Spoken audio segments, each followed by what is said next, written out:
Dr. Frederick Bertley, President and CEO of COSI, and I'm so excited to be back to introduce you to our final Camp-Out program this year. For those of you who are joining us for the first time, welcome. And for those of you who joined us for the Camp-Out last August, welcome back. We're so glad you can be with us as we bring all the fun and science of our traditional COSI Camp-In directly to you virtually. At COSI, our mission and vision is to engage, inspire, and transform lives and communities by being the best partner in science, technology, and industry learning. One of the many ways that we work to fulfill this non-for-profit mission is through this special event. COSI Camp-Out is a unique fundraiser that allows us to raise critical funding from sponsors and individuals while also making science learning available to diverse learners, including you, free of charge. If you love COSI and you really dig tonight's program, I ask that you consider making a contribution to COSI. Your gift at any level helps to make our impactful programs possible and accessible to learners of all ages. You can easily make a donation online at cosi.org or using the QR code below. This evening, we're gonna make a snack, create a craft, perform a science experiment, you know that's my favorite part, and much, much more.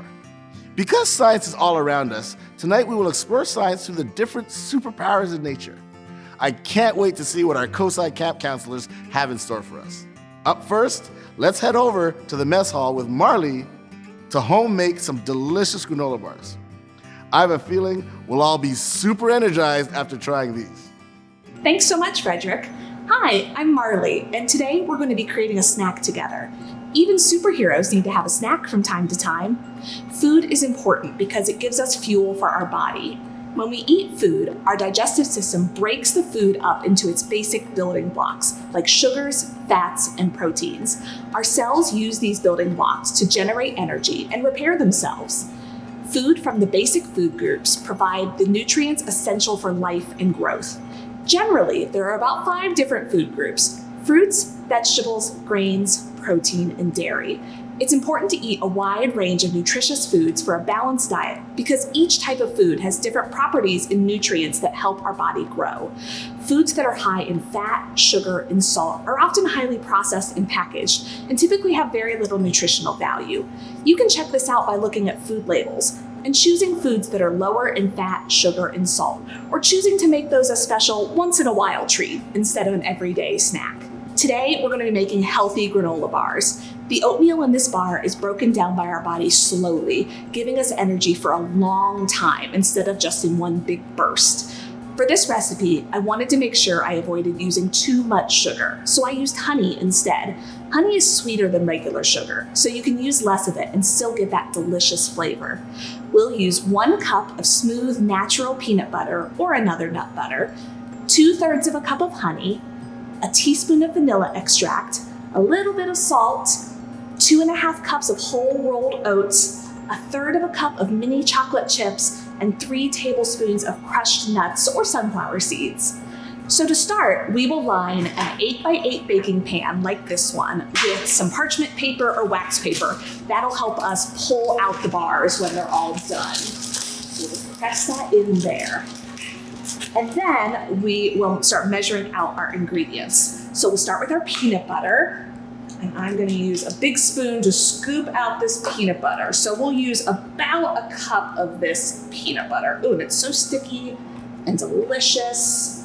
And this is gonna make our granola bars extra good. And it seems like a lot of peanut butter, but once it's all mixed together and once we add those oats in there, it'll really come together and help make everything sticky and gooey and delicious. All right, I think we just need 1 more big scoop to fill up our cup. There we go, that will do the trick. So we'll get the peanut butter in the bowl. Bloop. And like I said, it's gonna be so sticky, and we're gonna add honey, which is gonna be sticky, but I promise it'll all come together into something delicious. All right, there we go. There's our peanut butter. So next, we are going to add the honey. And again, the honey is gonna give us that sweetness, that delicious flavor, and it's also gonna give us that sticky power that we need to keep all the oats and everything. stuck together and in a bar shape. And this honey is so sticky it doesn't even want to come out of the jar. So we'll get this lid off and that'll make it easier. There we go. So this beautiful runny honey, and we'll use 2/3 of a cup. So there's 1/3. Beautiful. And here comes the second third. Beautiful. All right, look at that runny, beautiful honey. And we'll just give that a little scrape to get it all out of the cup. Oh, it's already smelling so good. I can smell the honey and the peanut butter mixing together. Next, we're gonna add just a little bit of vanilla, and I'm not even gonna measure. I'm just gonna pour some in. Oh, yum. I can use my sense of smell to smell that floral vanilla smell. And then, because all sweet things and a little bit of salt, we'll just add a little bit of salt as well to balance things out so we can balance out the flavors. All right, so we're gonna give this a mix and get this all stirred together. Yum. I can't wait to add our other ingredients and turn this into a delicious, healthy granola bar. All right, so we've got this all mixed together. It's sticky and lovely. So next we're gonna add our dry ingredients. So we'll start with our oats. So these are old-fashioned rolled oats, and we are going to add 2.5 cups. And it's a lot, but I promise it'll all come together. So there's 1 cup, there's 2 cups, and 1/2 cup. And we're gonna add some chocolate chips too. And I like the little tiny ones, these little mini ones, but big ones will work if you have them as well. There we go. There's our chocolate chips. And then to finish it up, we're just gonna add a little bit of chopped nuts. And these will add some delicious salty flavor and some healthy fats to our granola bar. All right, so we are just gonna give this a mix and keep on mixing. And it may seem like it's not gonna come together, but I promise it will.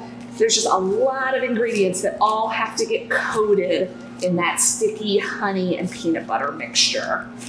So as I keep mixing, I can see how it's all coming together into a nice, even mixture. Just give it a little bit of a scrape to get some of those wet parts mixed in with the dry parts. There we go. Oh, all right, we're almost there. A couple more mixes, and it should look something like this. It's a little bit wet, but it's starting to hold together. So we are going to take this mixture and we're going to press it into our pan. Now, if you don't have a pan, you can also just roll these into balls. If you just grab a little ball of the mixture and roll it between your pans, kind of like golf ball size, that's also gonna be a really great way to enjoy this treat if you can't find a pan. All right, but since I have my pan, I'm gonna pour this mixture in, and I'm gonna use the back of the spoon to press it into a tight, even layer. All right, there's everything out of my bowl. And I'm just gonna use the back of the spoon to press it in so that everything's packed together, so there's no air gaps. So it's nice and dense. Oh guys, this is looking so delicious. I can't wait to try these. And if you have any other ingredients you want to add to this, you can definitely do that. You could add dried fruit, you could sprinkle some extra chocolate or nuts on top. There's a ton of options. So here's our finished granola bars. You're gonna store these in the fridge, and then when you're ready to enjoy your superpower fuel, just slice them into bars or squares. Now let's see what Craft Andy has in store for us. Hi, I'm Andy, and I'm going to show you how you can make your own gliding machine. Now, a lot of superheroes can fly using their superpowers, but a lot of animals can fly as well. Birds, bats, insects, even some fish can fly. Many other animals that can't fly can at least glide over short distances, like flying squirrels. We're going to use some simple materials to build a hoop glider. Here's what you'll need: paper, tape, scissors, a ruler, and something long and thin to use as the body, like a straw or a pipe cleaner. The instructions are in the field guide if you need help. Here's how you put your glider together. First, measure and cut 2 strips of paper. One should be 1 inch wide and 5 inches long. The other should be 1 inch wide and 10 inches long. You could use the same piece of paper for both. Make each strip into a hoop by looping it and taping it together. You should have one big hoop and one small hoop. Next, select what you want to use as the body of your hoop. I'm going to use a drinking straw. Tape the big hoop to one end of the body and the small hoop to the other end. Make sure both hoops are facing up.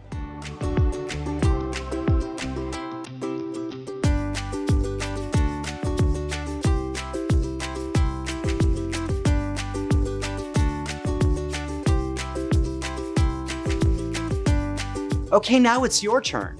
I'll put on a little camp music for you to listen to while you build your hoop glider.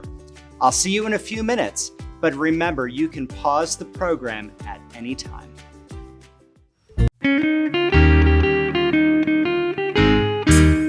If you're happy and you know it, clap your hands. If you're happy and you know it, clap your hands. If you're happy and you know it and you really want to show it, if you're happy and you know it, clap your hands. If you're happy and you know it, slap your knees. If you're happy and you know it, slap your knees. If you're happy and you know it and you really want to show it, if you're happy and you know it, slap your knees. If you're happy and you know it, clap your hands. If you're happy and you know it, clap your hands. If you're happy and you know it and you really want to show it, if you're happy and you know it, clap your hands. If you're happy and you know it, slap your knees. If you're happy and you know it, slap your knees. If you're happy and you know it and you really want to show it, if you're happy and you know it, slap your knees. How did your glider fly? Can you improve your design to make it fly even better? Try some of the design suggestions in the Camp-Out field guide. Whether you're a superhero like Captain COSI, a bird, or an airplane, flying or gliding involves the science of aerodynamics. These are some of the forces that will affect your hoop glider. One of these forces is called thrust. When you throw your glider forward, you are providing that thrust force. I don't know about you, but I can throw this with a lot of thrust. But is thrust enough for our glider to fly? If you throw just the body, a straw for example, without the hoops, it doesn't go very far. We need another force, maybe something to lift our glider upwards so that it stays in the air longer. We call that force lift. The paper hoops have a curved surface on top. As the air rushes over and under the curved surface, it creates that upward lift on our glider. But don't forget, there's always a force pulling it down too. Do you know what that force is? Gravity. Gravity pulls things toward the earth, so the lift force needs to be strong enough to overcome gravity. Now there's one more force. This is a force pulling our glider backwards. It's called drag, which in this case is air resistance. If you've ever put your hand outside the window in a moving car, you've felt drag. The larger the surface area of the object flying through the air, the more drag it will encounter. Our glider might be called aerodynamic because there isn't a whole lot of drag. And that's because only a very thin surface are creating drag. You may see that different materials and designs will have a big impact on how well and how far your glider flies. Somewhere in the city, someone needs to learn science. This looks like a job for Captain COSI.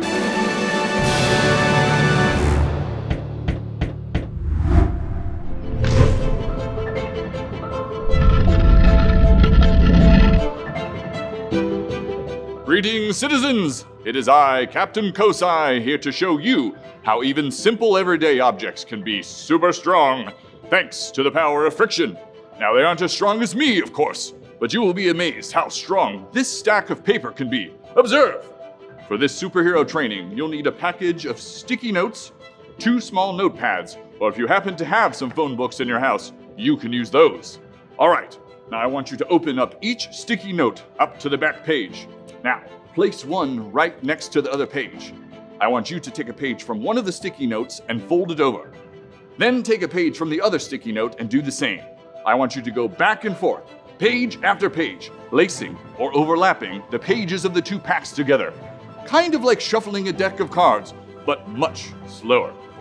While you work on this, here is a delightful camp song. I'll see you in a few minutes, but remember, you can pause the program at any time. In the meantime, Captain COSI remains ever vigilant.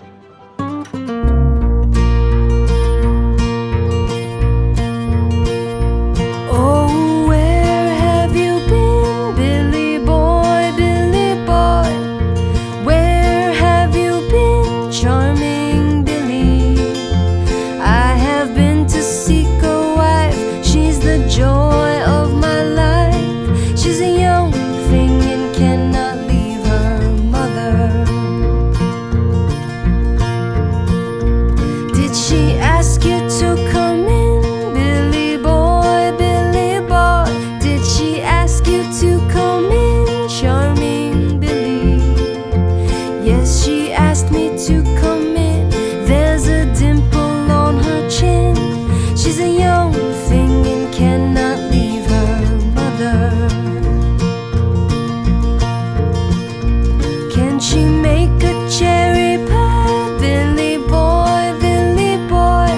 Can she make a cherry pie, charming Billy? She can make a cherry pie quick as a cat can wink an eye. She's a young thing and cannot leave her mother.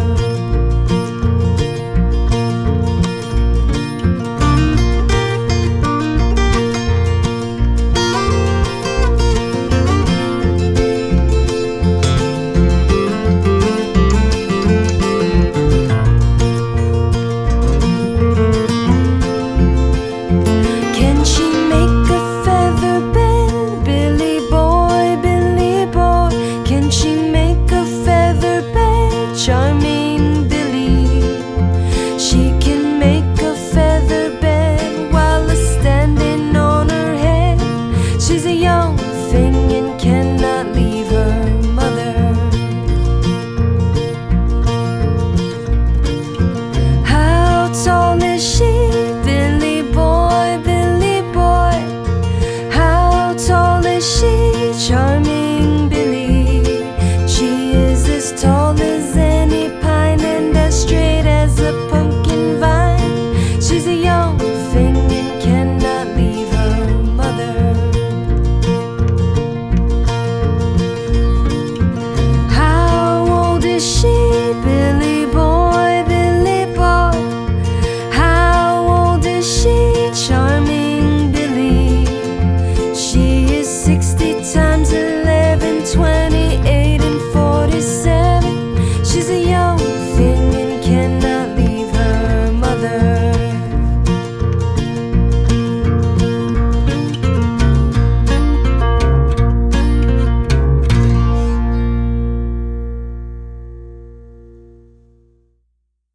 Great.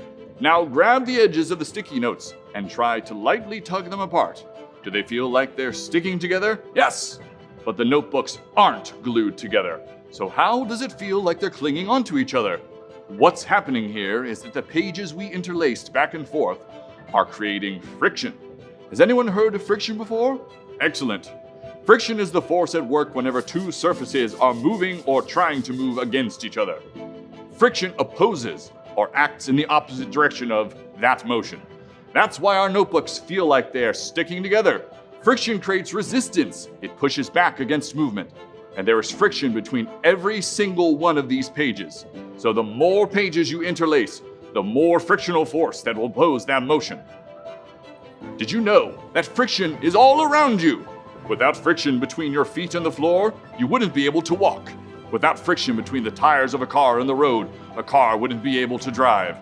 Have you ever had a hard time walking or driving on ice? It's hard to walk or drive because there isn't as much friction. We really need friction. Of course, sometimes, like when you're sledding or you're going down a slide, you may want less friction so that you go faster. To really show you the power of friction, I'll need the assistance of a mild-mannered citizen. You there, come here, please. Observe. Here's 2 phone books interlaced, just like you did with the sticky notes. Just by overlapping the pages of these phone books, they can't be separated. They have incredible, unbelievable super strength. That's friction at work. So many more pages equals much more friction. Even Captain COSI is no match for the strength of friction.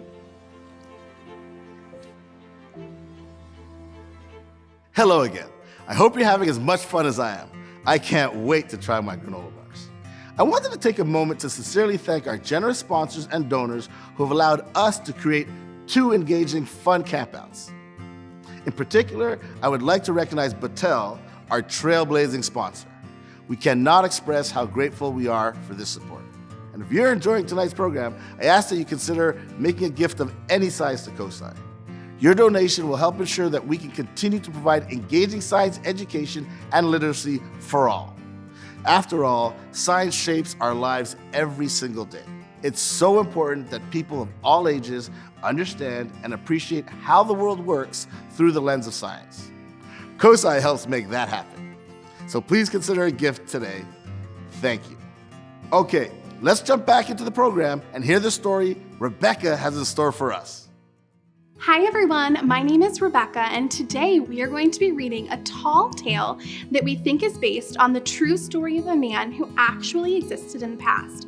Legend has it that he was super tall and super strong. He also had a super huge blue ox for a pet. So now let's read the story of the man named Paul Bunyan. Imagine the excitement that was caused by the birth of Paul Bunyan. It took 5 giant storks working overtime to deliver him to his parents. He was so large that when he was 1 week old, he had to wear his father's clothes. As he grew, his parents had to use wagon wheels as buttons for his shirts. Instead of a carriage, his parents placed him in a lumber wagon pulled by a team of oxen. One night when he was still a baby, Paul rolled over in his sleep and caused an earthquake. When he was grown, he spent a lot of time walking around the state of Minnesota. His footprints were so large that when it rained, the water filled his tracks and made the 10,000 lakes. He stood 63 axe handles high, give or take a handle. He wanted to become a lumberjack, so that's exactly what he did. When Paul shouted, "Timber!" and swung his axe, 100 trees would fall to the ground. Paul got a job at a logging camp. Chopping down trees was easy and fun for him, but he wished he had someone to help him haul the logs to the river. Then came the winter of the blue snow. Beautiful blue snow fell for days. There were piles of snow everywhere. One evening, Paul came across a snowdrift as big as a house. It had 2 hairy blue ears sticking out of it, and it was mooing. Paul carefully pulled on the ears, and out came a baby ox that had been stuck in the snow. The ox was shivering and was blue all over from the cold. Paul brought the ox back to camp and cared for him all night. In the morning, the ox was feeling much better, but he stayed blue. Paul decided to call him Babe the Blue Ox. Eventually, they moved to Michigan, where Paul set up his own logging camp. Babe grew like a weed and was soon so big that you could hardly see him from end to end. Babe was a thirsty ox, and he could easily drain a river when he was thirsty. None of the local watering holes were big enough for Babe to drink from, so Paul solved that problem by using his axe to dig the Great Lakes. Paul's logging camp was filled with hundreds of lumberjacks. They were almost as big as Paul, and they were a hungry group. Their favorite food in the whole wide world was pancakes. They were always asking for more pancakes. Sourdough Sam, the cook, was afraid that the men would quit because he just couldn't make pancakes fast enough to keep their bellies full. Paul decided to help Sourdough Sam solve the problem. He and Babe disappeared for a while and then finally came back pulling an iron griddle a mile wide. Babe drank all the water out of a lake, and Sourdough Sam used the empty lake as a bowl to mix the pancake batter in. It took a brush fire to heat the griddle and keep it warm. Paul's men strapped slabs of bacon to their boots and skated around the griddle to grease it up. When it was ready, the cooks poured on the pancake batter. Soon, tons and tons of pancakes were bubbling on the griddle. There was even a pipeline of maple syrup going straight to the table. The lumberjacks were finally happy, and no one ever quit Paul's camp. The pancakes were just too good. Paul and Babe went on to do many more great things. They were last seen working in the vast wilderness of Alaska. Folks up there say they still sometimes hear a mighty voice in the woods calling out, "Timber!" followed by a rumbling moo. And that's it for our story. I hope you loved it. What do you think? Would you rather enjoy being super tall and super strong like Paul was? Now we're going to check in on Lori and have her show us some super things about animals.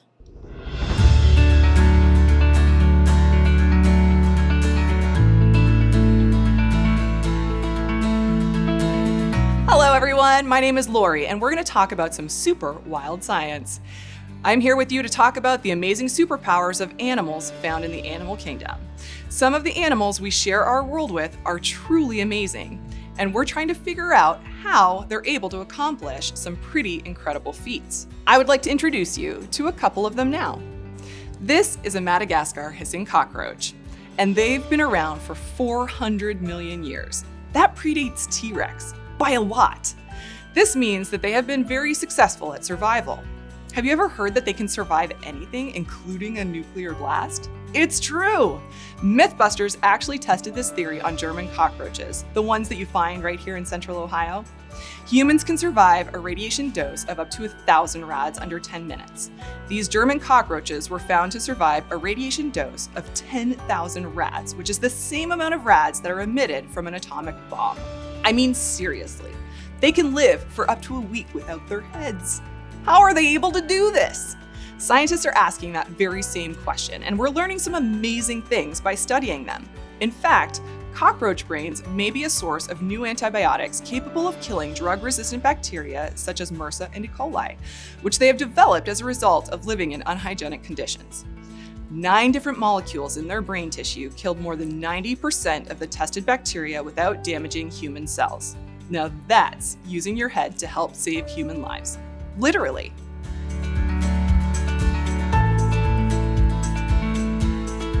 I would like to introduce you to another incredible bug that gets a bad rap, our Chilean rose-haired tarantula. Her name is R2-D2, and despite her small size, she is able to produce one of the strongest biological materials ever studied.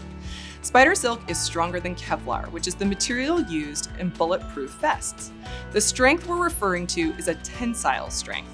That means how far we can stretch the material before it breaks. One strand of pencil-thick spider silk can stop a 747 in mid-flight. You would need 100 billion spiders to make a mile-long thread to stop the plane, but that's some seriously tough material all the same. So why are we so interested in the spider material? Think of all the practical uses for it. Lightweight bulletproof clothing, seatbelts and parachutes, artificial tendons or ligaments, medical sutures, etc., etc. The list goes on, but you get the picture. That's a long list of awesome. So bring on the spider farms. And that's what the scientists thought too, until the spiders started eating each other. They also don't produce silk in large quantities like silkworms do. That leads us to synthetic manufacturing, and the race is on worldwide to figure out how to do it. Some scientists are getting pretty creative by producing the silk protein in goat's milk, potatoes, and even replacing a silkworm's silk gene with a spider's silk gene. The North Face company, in combination with a company called Spiber, created a parka in 2015, and their preferred method for making spider silk, they get bacteria to grow the spider silk protein. That's wild. There are so many more examples of superpowers in the animal kingdom. Think about it, how geckos can climb on glass, how wood frogs can freeze their bodies to survive a cold winter, how lizards and starfish can grow back entire limbs if they're severed. See if you can find some amazing animal superpowers.